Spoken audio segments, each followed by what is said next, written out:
Assalamualaikum warahmatullahi wabarakatuh. Kita bertemu lagi untuk perkuliahan online. Pada kesempatan kali ini, ada dua topik yang akan kita bahas. Yang pertama adalah sindrom Cushing, dan yang kedua adalah Addison. Oke, tidak ada pertanyaan ya, nanti tidak ada kuis ya. Jadi silahkan mengikuti perkuliahan. Mungkin untuk kuis akan diberikan oleh dosen yang lain. Karena ini masuk pertemuan tim. Oke, kita mulai untuk sindrom Cushing. Apa itu sindrom Cushing? Kita lihat pengertiannya dari sindrom Cushing sendiri.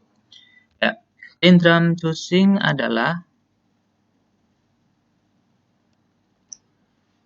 penyakit yang disebabkan oleh tingginya kadar hormon kortisol di dalam tubuh. Nah, atau kita sebut sebagai hiperkortisolisme. Atau kumpulan gejala yang terjadi akibat tingginya kadar hormon kortisol dalam tubuh. Dan ini merupakan penyakit yang kebalikannya dari hormon Addison. Kalau Addison ini kurangnya kadar kortisol, sedangkan untuk sindrom Cushing ini tinggi produksi hormon kortisol.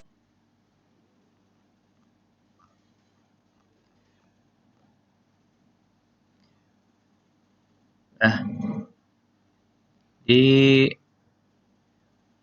dalam fisiologinya, jadi hormon kortisol ini adalah salah satu jenis hormon yang diproduksi oleh kelenjar adrenal. Kelenjar adrenal ini terletak di atas masing-masing ginjal kita. Jadi dipelajari lagi, diingat-ingat lagi terkait dengan fisiologi endokrin. Jadi untuk mata kuliah fisiologi, anatomi fisiologi di refresh lagi. Nah, fungsi utamanya adalah untuk mengatur keseimbangan hormon di dalam tubuh. Setelah satu hormon yang diproduksi adalah kortisol. Nah, jadi memang kortisol ini diproduksi oleh kelenjar adrenal. Dan kadarnya ini dikendalikan oleh kelenjar pituitari yang terletak di otak bagian bawah. Umumnya, sindrom Cushing ini kondisi yang disebabkan oleh pertumbuhan tumor umumnya ya, di kelenjar pituitari. Namun, tidak menutup kemungkinan tumor juga tumbuh di kelenjar adrenal. Nah, jika kondisi ini terjadi, ya, akan terdapat banyak masalah dan gangguan pada sistem tubuh, seperti kadar glukosa darah tidak seimbang, sistem imun memburuk, tekanan darah terpengaruh, masalah pada jantung dan pembuluh darah, serta gangguan sistem saraf pusat. Untungnya, kondisi ini dapat disembuhkan. Biasanya dibutuhkan waktu sekitar 2-18 bulan untuk pulih setelah pengobatan. Kita lanjutkan.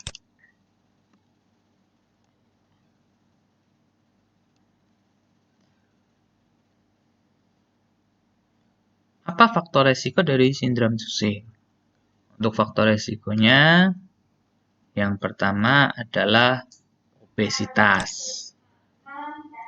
Kemudian, diabetes tipe 2, kurangnya kontrol kadar gula darah, tekanan darah yang tinggi, bisa dari genetik juga, misalkan orang yang keluarganya, ayahnya, atau ibunya, atau neneknya, kakeknya mengalami sindrom Cushing, maka beresiko juga pada anaknya. Begitupun juga dengan faktor yang lain yaitu usia. Semakin tua, maka sindrom Cushing-nya juga semakin beresiko orang terkena sindrom Cushing.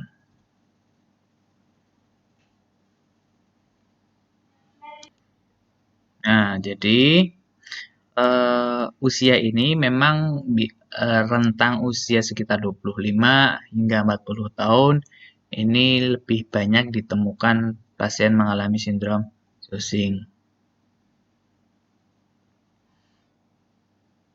Nah, kemudian dari genetik juga ya. Jadi apabila keluarga kita terkena ada yang menderita penyakit ini, maka bisa juga kita berisiko mengalami penyakit yang sama. Kemudian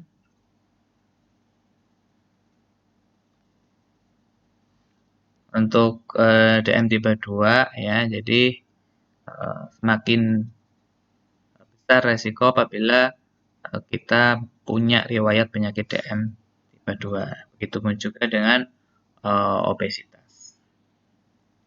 Kita lanjutkan.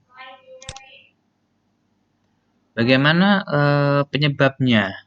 Nah, kita lihat untuk penyebab dari sindrom Cushing. Nah, untuk penyebab utama ya memang meningkatnya kadar hormon kortisol. Nah, seperti yang tadi sudah kita jelaskan, kortisol ini adalah hormon yang diproduksi oleh kelenjar adrenal. Nah, kortisol memiliki berbagai peran dalam tubuh manusia. Nah, jadi beberapa di antaranya ini mengatur tekanan darah, mengurangi peradangan atau inflamasi, ya, serta menjaga fungsi jantung dan pembuluh darah. Nah, selain itu kortisol juga berpengaruh pada bagaimana tubuh kita merespon stres. Nah, hormon ini untuk mengontrol proses perubahan protein, karbohidrat, ya lemak menjadi energi. Namun, apabila kadar kortisol di dalam tubuh kita terlalu tinggi, kemungkinan ya kita dapat menderita sindrom ini. Nah, penyebab utama dari kondisi ini, jadi yang menjadi penyebab utamanya adalah obat-obatan kortikosteroid dan kelainan pada sistem produksi kortisol. Ya, jadi meningkatnya kadar kortisol ini bisa terjadi karena konsumsi obat-obatan kortikosteroid ya dalam dosis tinggi dan jangka waktu yang panjang. Nah, obat kortikosteroid seperti contohnya ada prednison. Ini umumnya digunakan untuk mengobati peradangan pada tubuh. Beberapa di antaranya contohnya rheumatoid arthritis, lupus, dan asma. Nah, obat ini biasanya digunakan untuk mencegah tubuh kita menolak organ yang ditransplantasi juga. Nah, karena dosis yang diberikan pada pengobatan penyakit-penyakit tadi yang sudah saya sebutkan lebih tinggi dari jumlah kortisol normal dalam tubuh, kemungkinan ya ini menyebabkan efek sampingnya muncul. Nah, obat kortikosteroid yang dapat menyebabkan sindrom ini, ya sindrom Cushing, ini tidak hanya diakibatkan obat oral saja, namun juga bisa obat-obat yang diberikan lewat intravena, ya untuk mengatasi nyeri sendi, ya atau misalkan sakit punggung. Nah, selain itu juga obat steroid untuk asma, ya ini juga dapat meningkatkan resiko terkena sindrom Cushing. Kemudian yang kedua adalah produksi hormon kortisol berlebihan di dalam tubuh. Ini ada 3, yaitu karena adanya tumor pada kelenjar pituitari, yang kedua adalah tumor yang memproduksi ACTH, yang ketiga adalah penyakit pada kelenjar adrenal.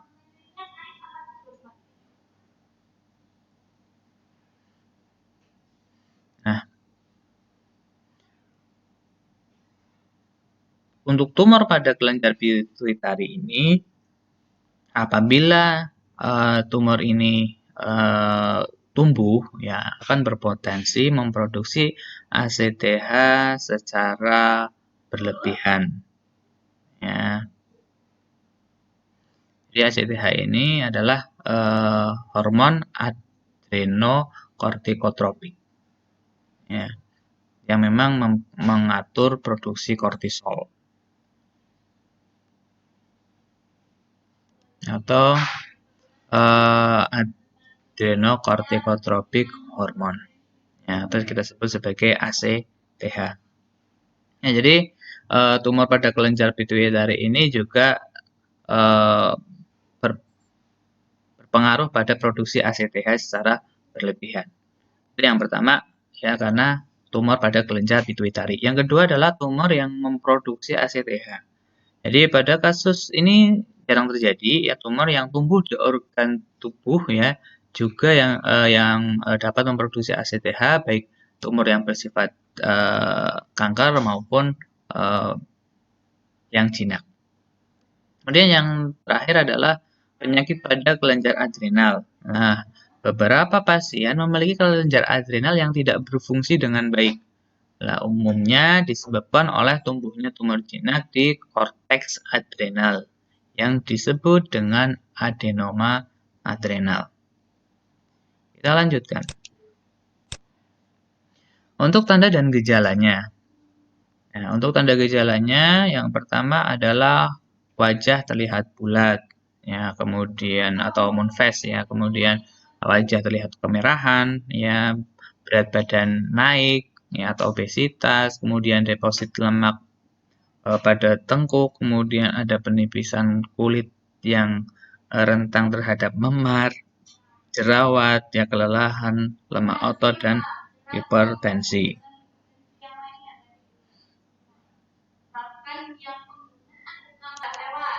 Kemudian untuk tanda yang lain adalah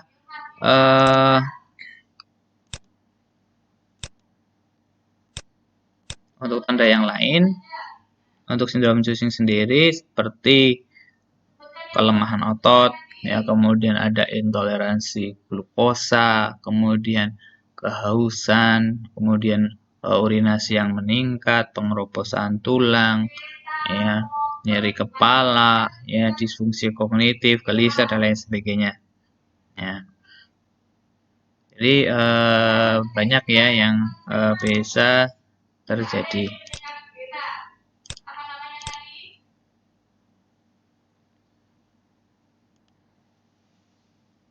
Ya, jadi selain juga pasien mengalami depresi ya atau kecemasan, kemudian ada batu ginjal, gangguan tidur, ya, tumbuhnya rambut pada tubuh dan wajah, ya untuk perempuan biasanya juga menstruasi yang tidak teratur, ya, juga gangguan ereksi pada pria.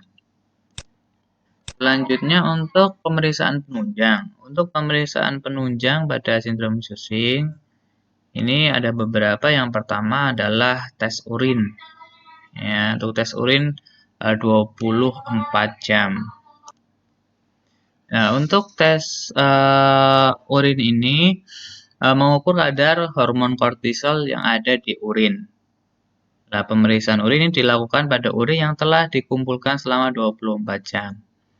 Ya, pada kasus sindrom Cushing akan mengalami kenaikan kadar kortisol di dalam urin 24 jam. Yang kedua adalah low dose dexamethasone suppression test atau DST. Nah, ini adalah tes yang dilakukan khusus untuk mendiagnosis sindrom Cushing. Tes ini dilakukan dengan cara menghitung kadar hormon kortisol dengan pemberian dexamethasone dosis rendah. Nah, tes ini juga bertujuan untuk mengetahui bagaimana kelenjar adrenal merespon hormon ACTH.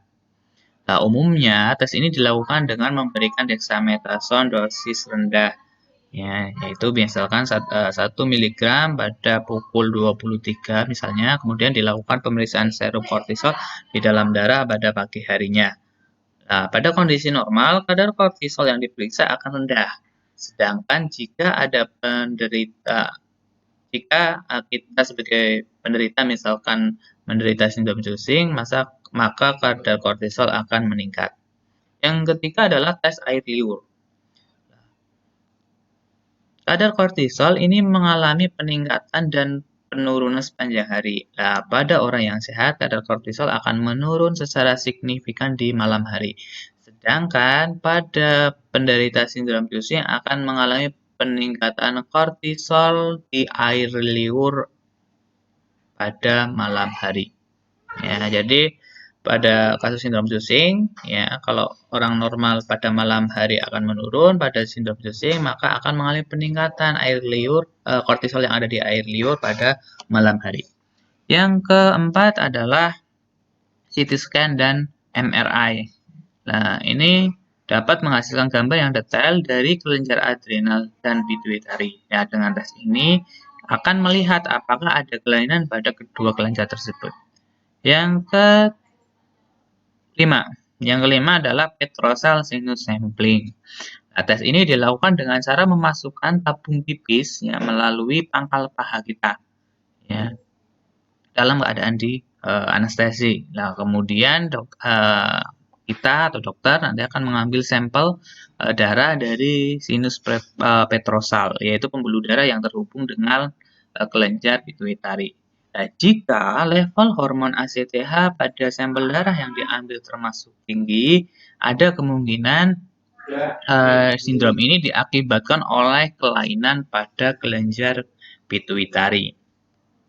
Kita lanjutkan. Untuk pengobatan sindrom Cushing yang pertama adalah dengan operasi pengangkatan tumor. Jadi memang tergantung dari penyebabnya. Kemudian yang kedua adalah radiasi setelah pengangkatan tumor pituitari. Yang ketiga adalah terapi penggantian kortisol setelah operasi dan kemungkinan dilakukan seumur hidup. Dan jika tumor tidak dapat diangkat, ya, maka mungkin memerlukan pengobatan untuk membantu menghambat kortisol.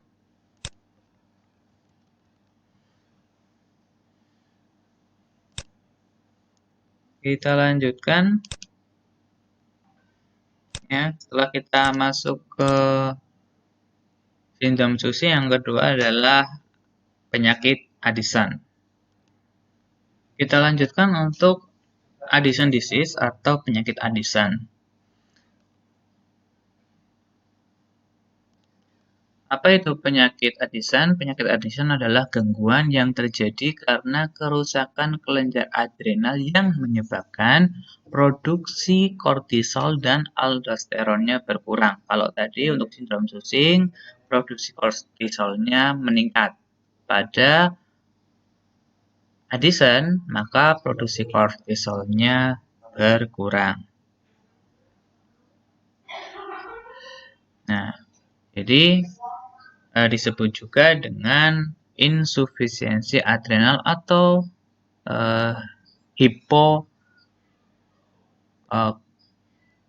hipokortisolisme. Jadi penyakit Addison ini gangguan endokrin yang sebenarnya jarang terjadi ya, dengan angka kejadiannya sebanyak 1/100.000 orang. Dan ini menyerang pada laki-laki dan perempuan ya. Dan penyakit ini terjadi karena kelenjar adrenal ini tidak memproduksi hormon kortisol yang cukup banyak. Nah, ini mengapa penyakit Addison juga disebut juga dengan insufisiensi adrenal atau hipokortisolisme. Hormon kortisol normalnya diproduksi oleh kelenjar adrenal yang sudah kita jelaskan tadi pada saat materi sindrom Cushing.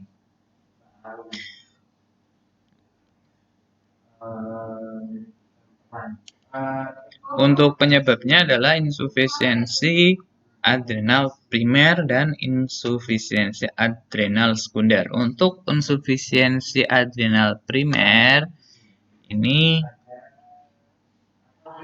sistem kekebalan tubuh penderita ya, atau penyakit autoimun. Kemudian yang kedua yang bisa terjadi karena penggunaan jangka panjang kortikosteroid ya, seperti prednison.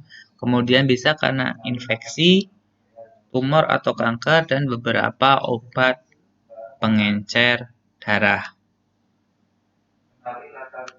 Kemudian untuk insufisiensi adrenal sekunder, ini penyebab kerusakan sekunder pada kelenjar adrenal karena kelenjar pituitari tidak dapat memproduksi hormon adrenokortikotropik ya, yang mengendalikan kerja kelenjar adrenal. Nah, kita lanjutkan. Yang berikutnya adalah bagaimana tanda dan gejalanya. Untuk tanda gejalanya, yang pertama ya, bagian kulit ya warnanya menggelap ya, atau hiperpigmentasi. Kemudian yang berikutnya tekanan darah rendah ini bisa sampai menyebabkan pingsan. Kemudian keinginan untuk makan garam, kemudian juga kadar glukosa darahnya rendah, mual, muntah, diare, nyeri perut, ya, nyeri sendi dan otot, iritabilitas, bisa mengalami depresi, rambut rontok, dan juga disfungsi seksual pada wanita.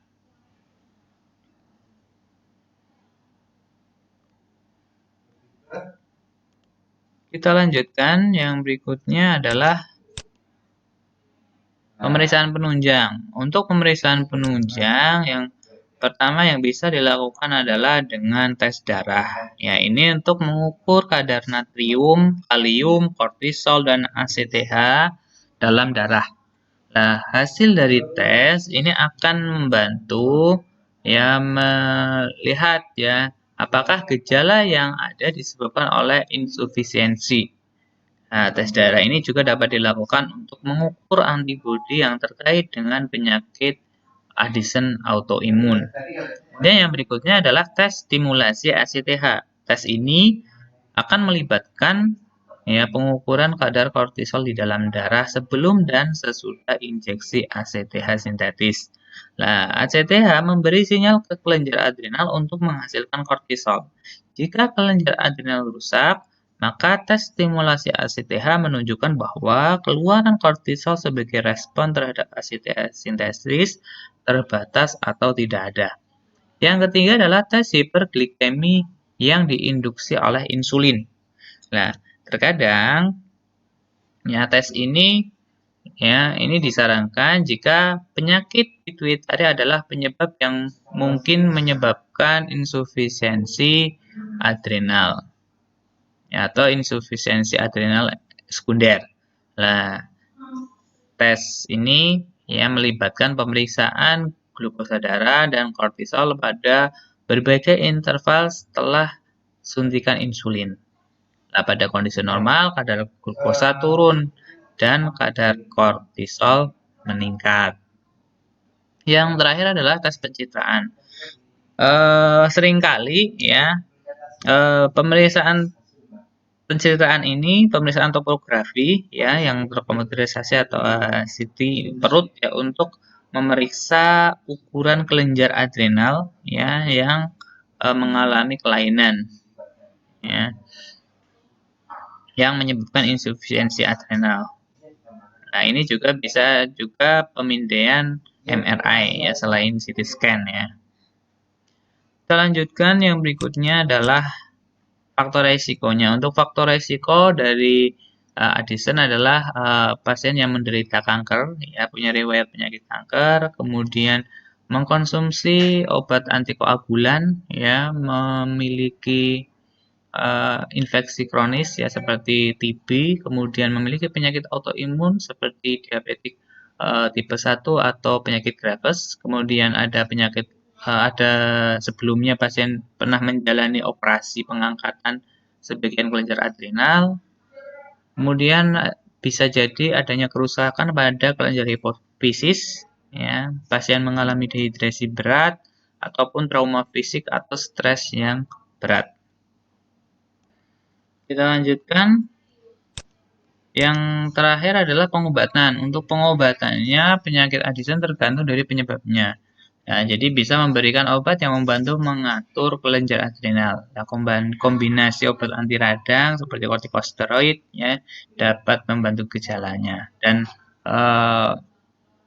bisa jadi penderita mengkonsumsi obat ini seumur hidup. Nah, hormon pengganti juga bisa diberikan ya pada pasien tersebut untuk mengganti hormon yang tidak diproduksi tubuh dan untuk mengurangi gejala.